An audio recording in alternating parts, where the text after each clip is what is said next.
wabarakatuh. Perkenalkan, nama saya Akil Fadilah, NIM 221561. Dosen pengampu Bapak Asep Rafiuddin SMM, Prodi Manajemen RA3. Baik, saya akan membacakan materi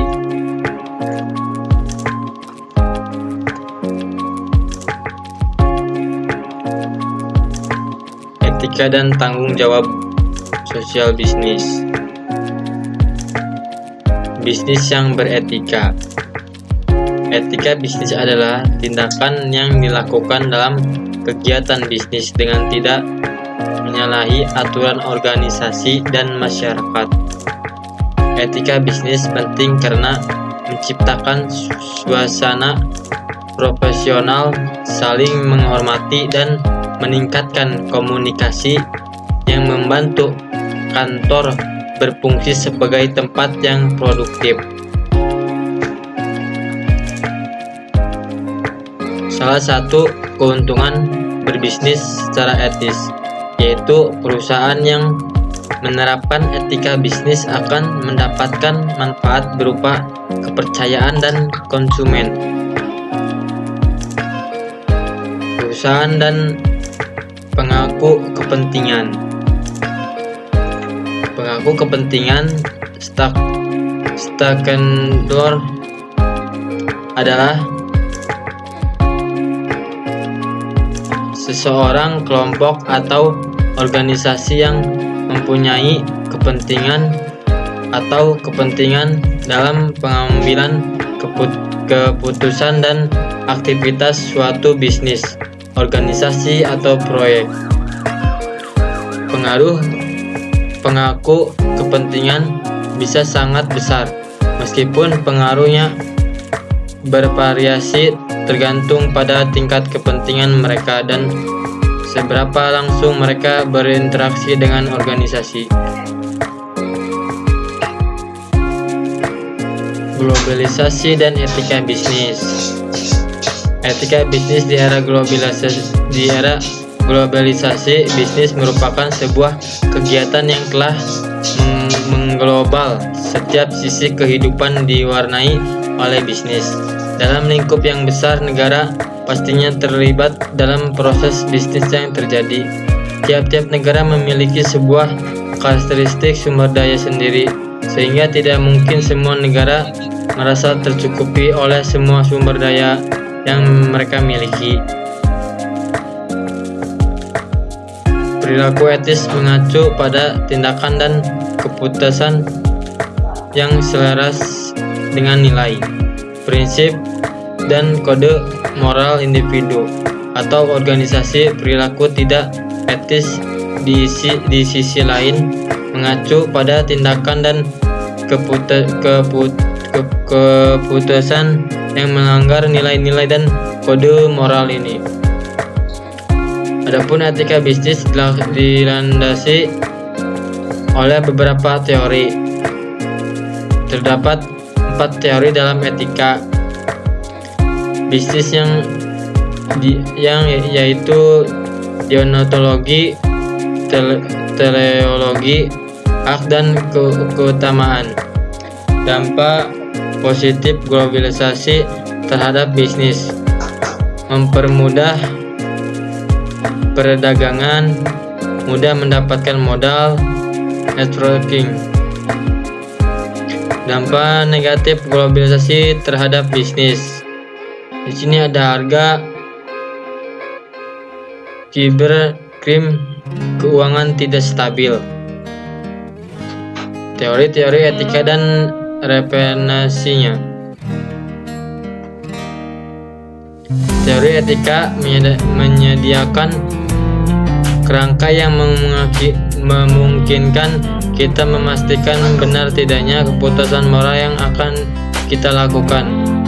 Berdasarkan suatu teori etika, keputusan moral yang kita ambil bisa menjadi beralasan. Suatu teori etika akan membantu kita mengambil keputusan moral yang tahan uji, karena teori etika menyediakan justifikasi untuk keputusan kita.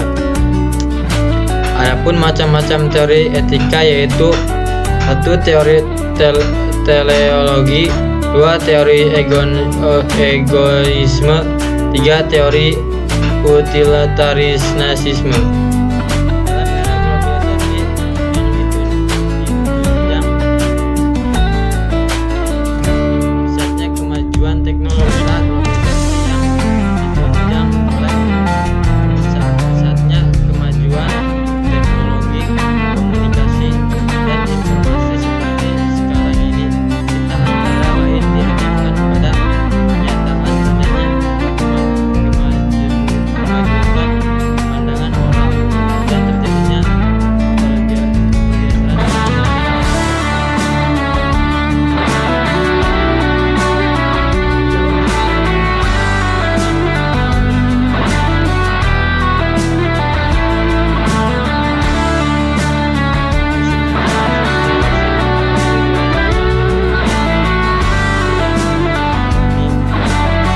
Jawab sosial perusahaan dengan audit kinerja sosial.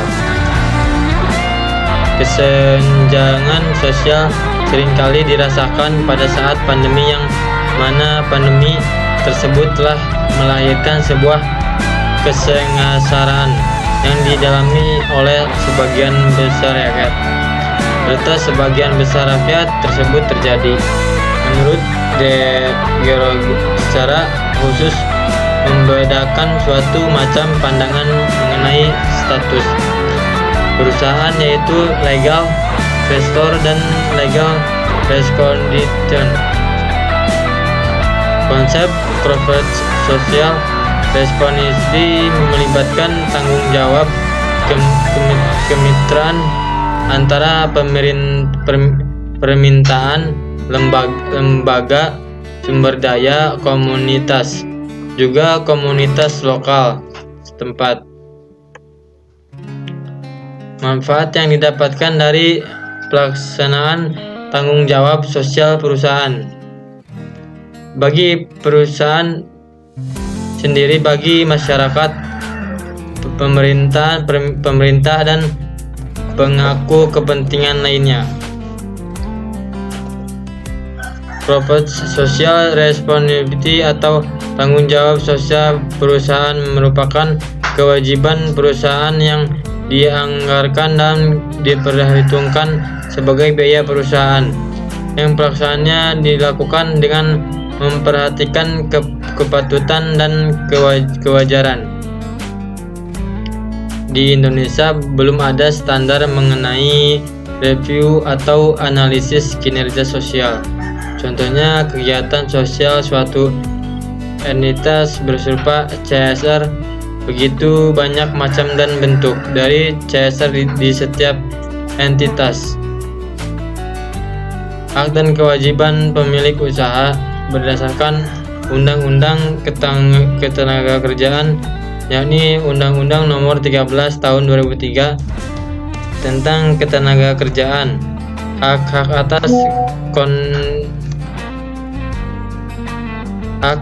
atas konfidensialitas, hak atas loyalitas pegawai, hak untuk membuat tata tertib.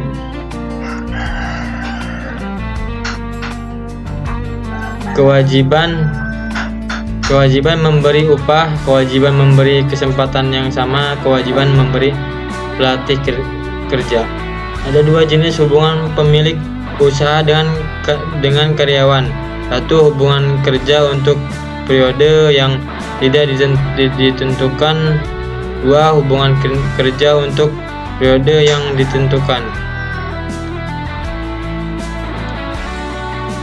Pemberdayaan karyawan adalah pemberian wewenang kepada karyawan yang untuk merencanakan, mengendalikan, dan membuat keputusan tentang pekerjaan yang menjadi tanggung jawabnya, tanpa harus mendapatkan otorisasi secara eksplisit dari manajer di atasnya. Sekian dan terima kasih, kurang lebihnya mohon maaf. Wassalamualaikum warahmatullahi wabarakatuh.